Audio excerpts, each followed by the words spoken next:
목사로서 늘 기도하는 게 있습니다. 늘 기도하는 것은 자녀들이 공부를 잘하고 세상에서 인정받으면 좋겠지만 그런데 바로 우선은 믿음이라는 것이죠. 우리 전도사님들에게도 늘 이야기하는 것, 특별히 우리 중고등부 전사님에게는 말씀드리는 것, 다 필요 없다. 예수만 만나면 된다. 여러분 인생에서 가장 중요한 것을 놓치면 중요하지 않은 것들을 아무리 많이 가진다 하여도 인생의 모든 것들을 잃는 것과 다름없는 것이죠. 여러분 영혼을 잃어버린 사람이 어떻게 정말 중요한 삶을 살고 있다고 할 수 있겠습니까?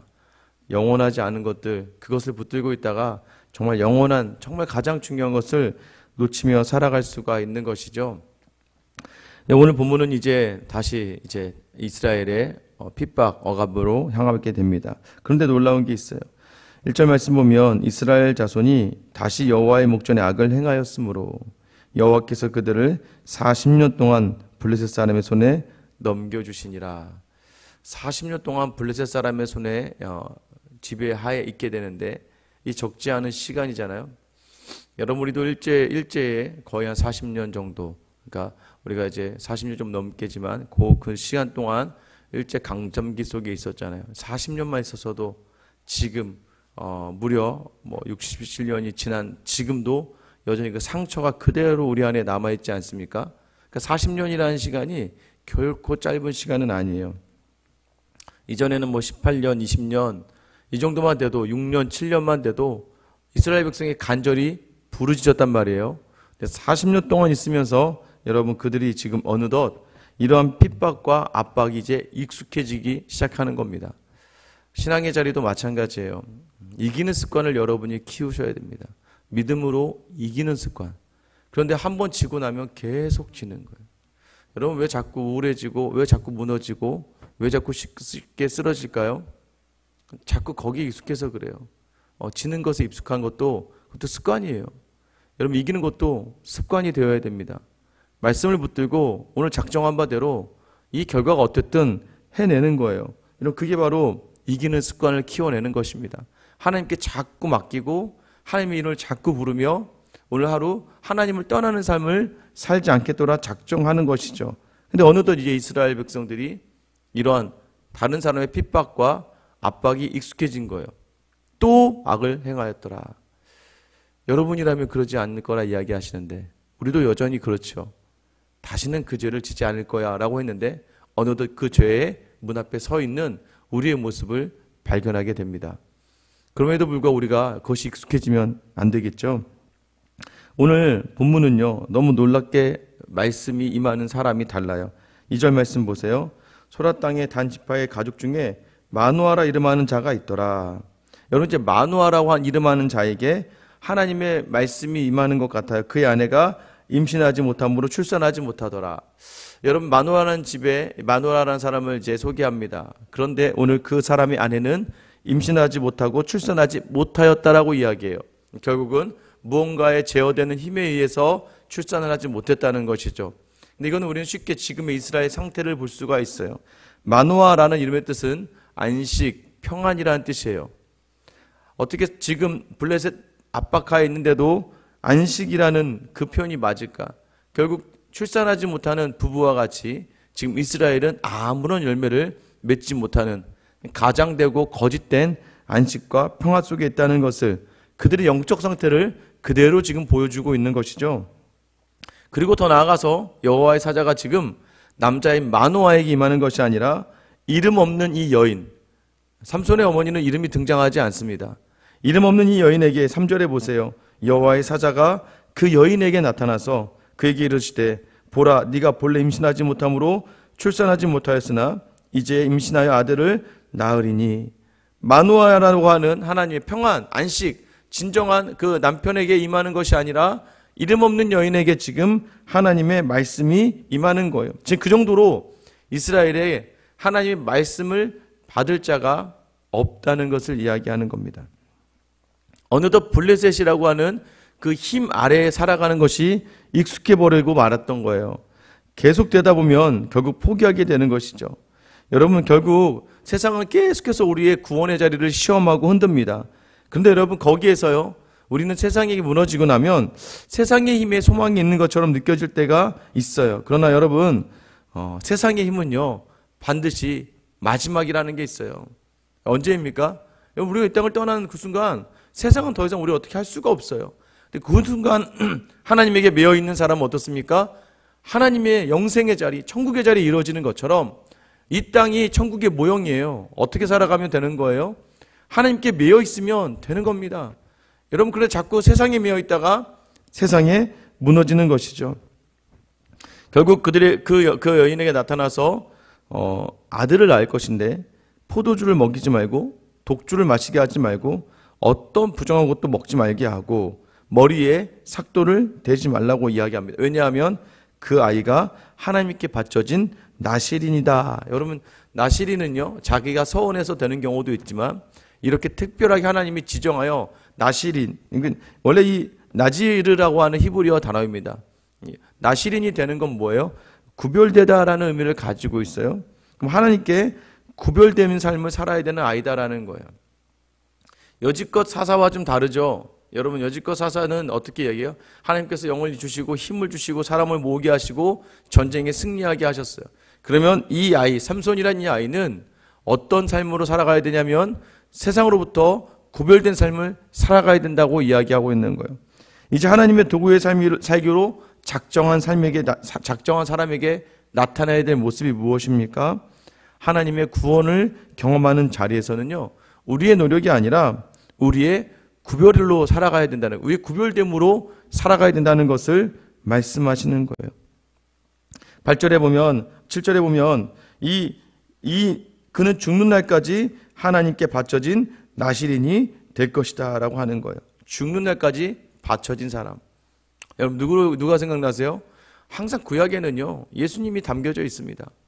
예수님이 태어나 죽는 날까지 온전한 나실인, 삼손은 온전히 감당하지 못했지만 예수님은 태어나서부터 죽는 그 순간까지 거룩하게 구별되어 하나님께 우리를 위하여 바쳐지지 않습니까? 여러분, 이 나실이라는 표현이요, 나사렛이라는 표현과 발음이 흡사하지 않습니까? 나사렛이 수치의 상징일 수 있습니다. 그런데 의도적으로 우리는 성경은 계속해서 나사렛 예수 그리스도의 이름으로 라는 표현을 많이 사용해요. 왜 그렇습니까? 여러분, 세상이 수치라고 여겨질 수 있는 그 자리들이지만 여러분, 그러나 그분이 그 수치의 자리에서도 구별된 삶을 살았던 것, 이것이 바로 우리에게 능력이 되기 때문입니다. 우리가 이 땅을 살아가면서 많은 자리마다 수치와 조롱의 자리가 있을 수 있습니다. 세상이 볼 때는 야, 너 뭐 그거 그렇게 살아가는 거 맞냐? 너 그렇게 믿음이 좋고 기도 많이 한다더니 너는 사는 게 왜 그러냐라고 우리에게 조롱하고 수치를 줄 때가 있어요. 그러나 우리를 위하여 그 수치와 조롱의 자리를 먼저 가신 나사렛 예수 그리스도의 이름이 우리에게 온전한 능력이 됨을 믿는 여러분 되시기를 축원합니다. 왜 그렇습니까? 세상에 익숙하게 살아가는 그들에게 지금 삼손이라고 하는 아들을 보내주세요. 여러분, 삼손의 이름의 뜻이 무엇입니까? 원래는 세메쉬라고 하는 단어예요. 이 세메쉬라는 단어는 태양이라는 단어를 가지고 있습니다. 지금 캄캄하고 암흑 같은 이 사사의 시대, 블레셋의 압박 속에 있으나 당연하듯이 살아가는 사람들. 여러분, 어쩜 우리가 그런 자리에 서 있지 않습니까? 지금 한국교회가 그런 자리에 있지 않아요. 당연하듯이 세상과 어울리고, 당연하듯이 믿음 있는 사람조차도 세상의 생각을 당연하게 받아들이는 지금의 세태가 어떻게 보면 어두움의 자리죠. 여러분, 기억하시기 바랍니다. 누구에게 하나님의 말씀이 임한다는 거요? 이름 없는 여인에게 임하는 거예요. 제사장도 아니었어요. 족장도 아니었습니다. 심지어는 그 남편, 집을 대표하는 가장인 남편도 아니었습니다. 하나님은 지금 오늘 이름 없는 여인을 사용하셔서 삼손의 출생의 비밀을 듣게 할 수밖에 없는 이스라엘의 영적 상태. 그래서 여러분, 하나님은요, 항상 특별한 사람만 쓰시는 게 아니에요. 하나님은요, 이름 없는 그 누구라도 하나님의 도구로 사용하시는 것입니다. 여러분, 특별히 기억하셔야 돼요. 세상이 보기에는 강한 사람이 되기를 원하는 것 같아 보이지만 그러지 않아요. 하나님은요, 우리가 이 땅을 살아갈 때 세상에서 강하고 힘이 있고 능력이 있고 실력이 있는 사람이 되기를 바라시는 게 아니에요. 여러분, 거기는요, 차후의 문제예요. 우선의 문제가 무엇입니까? 구별된 삶을 살기를 원하시는 거예요. 나실인의 삶, 이게 무엇입니까? 세상과 구별된 삶. 자꾸 세상과 구별된다고 하면 너무나 극단적인 경건주의로 가요. 막 TV를 다 끊어내고 사람 만나는 걸 다 끊어내고 막 교회만 와서 기도해야 될 것 같죠? 여러분, 그러면 어떻게 세상에 빛이 됩니까? 어떻게 여러분 공동체 안에 태양이 될 수 있겠습니까? 이 구별은 무엇입니까? 전심으로 하나님을 바라고 모든 순간순간마다 하나님을 기억하고 하나님을 인지하고 하나님께 물으며 하나님께 답을 구하는 자리들. 계속해서 예수님이면 어떻게 하셨을까의 삶을 살아가는 자리들. 이게 바로 구별된 삶의 자리라는 거예요. 하나님은요, 많은 것을 가지고 있다고 해서 기뻐하시지 않아요. 하나님은요, 우리가 최선을 다한다고, 열심을 다한다고 기뻐하지 않아요. 하나님은 오늘도 여전히 우리의 삶의 자리에서 세상의 부모처럼 자녀를 대하지 않기를 원하시고, 세상의 그러한 사람들처럼 직장의 자리에 서기를 원하지 않으시고, 세상과 같은 생각을 가지고 교회를 이끌어 나가고 교회를 섬기기를 원하지 않으세요.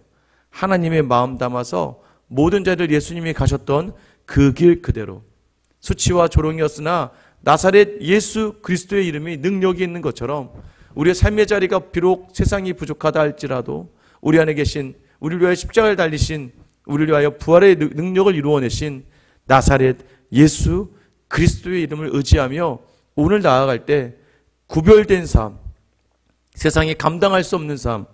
여러분, 그래서 우리 하나님께서 우리에게 강함보다는 구별됨을 원하시고, 구별된 삶 가운데, 왜요?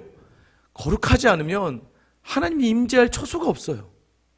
내 안에 세상으로 가득 차 있으면 하나님이 역사할 자리가 하나도 없는 거예요. 여러분, 그러니까 그 자리를 하나님께 내어드려 보세요. 그러면 하나님께서 반드시 일하실 줄 믿습니다. 하나님 우리 안에 와서 일하실 그 구별된 자리를 만들어 드려야 돼요. 그 자리를 통해서 하나님 우리 안에 하나님의 나라를 세우시고 확장시켜 나가시는 거예요. 오늘도 여전히 쉽지 않죠. 우리의 삶의 자리는 쉽지 않습니다. 가정에서부터 쉽지 않아요. 뭐 내 뜻대로 되는 게 하나도 없는데, 내 마음대로 되는 자녀가 하나도 없는데, 직장도 사업도 마찬가지 아닙니까? 내 마음에 내 뜻대로 내 생각대로 따라주고 내 생각대로 이끌어주는 사람이 어디 있습니까? 여러분, 그러나 거기에서 우리의 노력은 뭐예요? 구별됨이에요. 그 자리에서 그 세상 사람들이 그렇게 생각하고 입으로 불평하고 원망하고 사람들을 저주하고 욕할 때 우리의 입과 우리의 마음과 우리의 생각은 칭찬하고 격려하고 인정하고 다름을 인정하고 또 다른 사람들 이해하고 공감하는 구별됨의 자리로 나아갈 때 하나님 반드시 여러분을 통하여 생명을 살리시고 나라를 확장하여 가실 줄 믿습니다. 오늘 구원이 거기 있는 거예요. 오늘 우리의 강함보다 세상의 힘보다 구별됨의 자리에서는 저와 여러분 되시길 예수님의 이름으로 축원합니다. 이제 기도하겠습니다. 하나님, 오늘 어느덧 이 만호와 평안과 안정과 태평이라고 이름하지만 블레셋 하에 있으면서도 어느덧 그것이 익숙해져 버린 이스라엘의 영적 상태처럼 우리의 영적인 상태가 그러지 않습니까? 이 새벽에 나와 기도하고 말씀 듣고 결단하고 다짐하지만 이내 우리의 말과 생각은 다 세상의 말을 하며 자녀들이 믿음의 자리에 서는 것을 기뻐하기보다는 자녀들이 세상의 강함 자리에 서는 것을 기뻐하고 남편과 아내가 믿음의 자리에 헌신하는 것을 기뻐하기보다는 남편과 아내가 세상으로 모든 것이 잘 되고 굳건히 서는 것에 만족하는 삶을 살아가고 있지 않습니까? 우리의 기도도 모든 것이 다 세상의 것을 얻고 구하려고 하는 기도로 이어지고 영적으로 바로 서고 믿음으로 바로 서려고 하는 구별됨의 자리보다는 강함과 힘을 얻으려고 하는 자리 속에 서 있지 않습니까? 오늘 이 시간 우리를 불쌍히 여기셔서 우리의 마음과 생각이 오늘 마노아의 아내 이름 없는 여인과 같이 하나님 음성을 받을 수 있는 귀하고 복된 자리 서게 하여 주시옵소서. 그리하여 하나님 우리의 삶의 자리가 하나님 원하시는 다시는 하나님 구별된 삶의 자리로 나아가게 하여 주시고 오늘 하루도 하나님 세상의 것으로 만족하는 사람들이 아니라 주님과 함께함으로 만족할 수 있는 귀하고 복된 하루 보내는 우리 성도들 다 되게 하여 주시옵소서. 오늘 강함보다 구별이고 거룩입니다. 그 거룩의 자리에 서서 하나님 영광 돌리는 저와 우리 모든 성도들 다 되게 하여 주시옵소서. 감사하며 예수님의 이름으로 기도드립니다. 아멘.